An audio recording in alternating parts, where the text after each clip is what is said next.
দুইটা পাপ জীবনে করবেন না। দুইটা এমন পাপ রয়েছে জীবনে করার চেষ্টা করবেন, আজকে থেকে আপনারা প্রমিস করবেন এই দুইটা পাপ আমরা কখনো করব না। আপনি নামাজ পড়েন নাই, আল্লাহ তাআলার যদি দয়া হয়ে যায় তাহলে আপনাকে মাফ করে দিবেন। আপনি ফজরের নামাজ পড়েন নাই, আল্লাহ পাক রব্বুল আলামিনের যদি মায়া লেগে যায়, আল্লাহ পাক রব্বুল আলামিন আপনার গুনাহকে আমার আল্লাহ ক্ষমা করে দিবেন।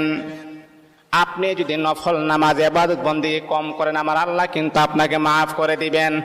কিন্তু আল্লাহর নবী বলেন দুইটা এমন জঘন্যতম পাপ রয়েছে, এই পাপগুলার ক্ষমা আমার আল্লাহ জীবনে কখনো তার বান্দাকে করবে না। দুইটা পাপ এমন জঘন্যতম পাপ, এগুলা করা যাবে না।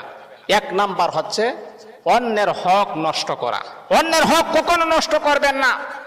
আজকে নিজের ভাই বোনের হক নষ্ট করে দেয়, অন্যের হক নষ্ট করা যাবে না। দুই নাম্বার হচ্ছে আল্লাহ পাক রব্বুল আলামিনের সাথে শিরিক করা। যদি কোনো বান্দা আল্লাহ পাকের সাথে শিরিক করেন, আমার আল্লাহ